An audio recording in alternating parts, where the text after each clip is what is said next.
في 2007 إدارة الغذاء والدواء ووزارة الزراعة الأمريكية بتفتح تحقيق واسع في وفاة عدد كبير من الحيوانات الأليفة خصوصا القطط والكلاب بسبب الفشل الكلوي، وسرعان ما أصابع الاتهام تشير للطعام المعلب اللي جاي من الصين. وبرغم ان الصين نفت ان ليها اي علاقة، الا ان امريكا تصر وقتها التفتيش على المصانع اللي انتجت المنتجات المشكوك فيها من قبل مفتش الأغذية بتوعها. لكن الصين تماطل وتبلغ أمريكا بمنتهى برود الأعصاب إنها هتحقق في الموضوع ومفيش داعي للتسرع في الحكم، ولو شكينا هنبعت لكم تعملوا تفتيش. وفي نفس الوقت بتقوم بإزالة المصانع دي وتنسفها من وش الأرض، وده أثار شكوك الأمريكان أكتر وقتها وخلاهم يتوسعوا في البحث عن كل المنتجات الغذائية اللي بتيجي من الصين عشان يتفتح أكبر ملف فساد غذائي في القرن ال21. علاقة ده بينا وبأولادنا خصوصا اللي بيشربوا الحليب، ده اللي هنعرفه في حلقتنا. أنا عزة مغازي وده المستقصي.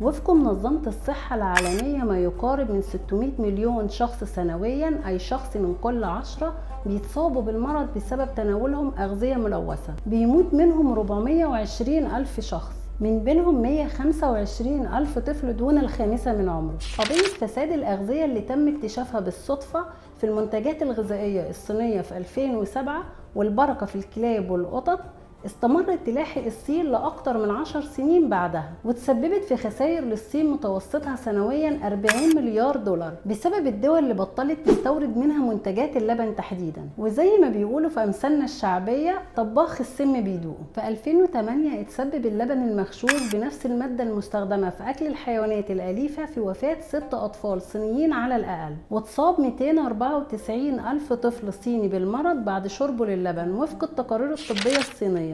طبعا القضية كان ليها أبعاد تانية كتير وشملت أغلب المواد الغذائية اللي داخل فيها بروتين سواء معدل الإنسان أو الحيوان. حتى الأعلاف واللبن البودرة والدقيق والرز ما سلموش منها، ومن كتر المنتجات اللي كانت مغشوشة القضية ما أخدتش اسم سلعة معينة، دي اتسمت قضية غش البروتين الصيني. الصينيين كالعادة بيبهرونا في كل حاجة حتى طرق الغش. العالم كله كان اتعود إن اللبن بيتغش بحاجتين، المية والنشا، وطبعا كل هيئات مراقبة الجودة حول العالم طورت وسائل للكشف عن الحاجتين دول، وبقينا نقدر نكتشف وجود النشا باختبار بسيط لما بنضيف قطره من اليود للبن، فبيتحول ساعتها للون الازرق لو مغشوش بالنشا. اما لو مغشوش بالميه فكميه البروتين اللي فيها هتقل عن كميته اللي قايسينها في اللبن الطبيعي. بس الصينيين ما بيغلبوش، الصينيين طوروا طريقه ما حدش قدر يكتشفها، بيزودوا اللبن بالميه وبيدوبوا فيه الميلامين، وبما ان الميلامين في اختبار البروتين هيظهر بنفس هيئه البروتين، ساعتها ما حدش هيقدر يكتشف ان اللبن متخفف بميه، بالعكس هيتقال ان اللبن ممتاز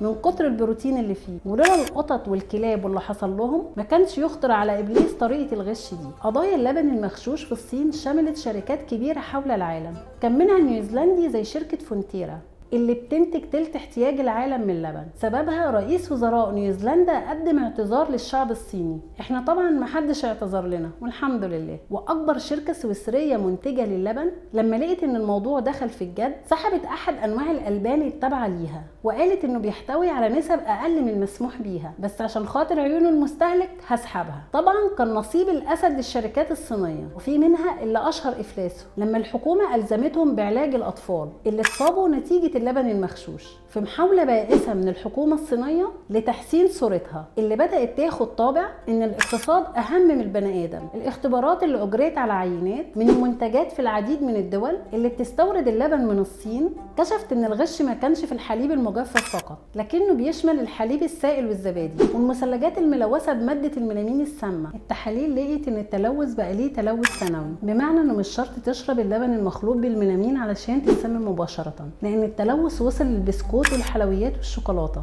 من خلال استخدام الشركات المصنعة للحاجات دي للبن البودرة الصيني في إنتاجها. طبعا ممكن حد يقول علاقة ده بينا في مصر. أحب أقولك إن مصر بتستورد بمليار دولار سنويا لبن مجفف، والصناعات الغذائية القائمة في مصر سواء ألبان أو جبن أو منتجات أخرى بتعتمد على اللبن.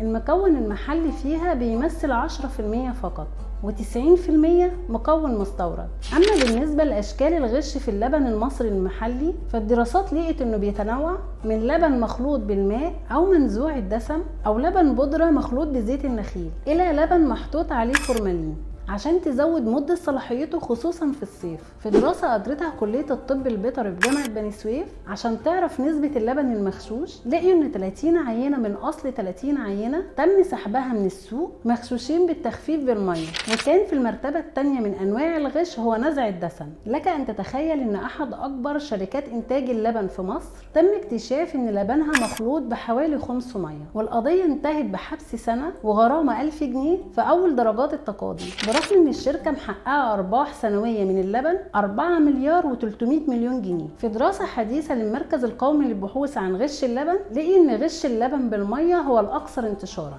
خلاف الغش باضافة الفورمالين وماء الاكسجين واليوريا وقصب السكر والنشا ولبن البودرة، وان الغش في القاهرة كان اعلى من الجيزة، وان معظم العينات كانت عالية التلوث بالميكروبات. اللبن المغشوش تسبب في اصابة الاطفال الصينيين اللي عمرهم اقل من سنتين بحصوات الكلى، الامر اللي لو ما تعرفش وتعالج هيؤدي لفشل كلوي. هل الامر ليه علاقة بزيادة عدد الاطفال اللي بتجيلهم حصوات في مصر خلال اخر 10 سنين، خصوصا انه طبيا امر غير طبيعي؟ يظل السؤال مطروح.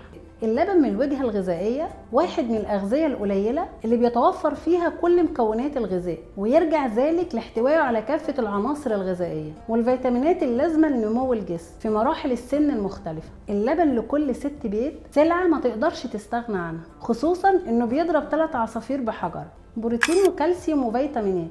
عشان كده هقول لكم النصائح الذهبية في شراء اللبن.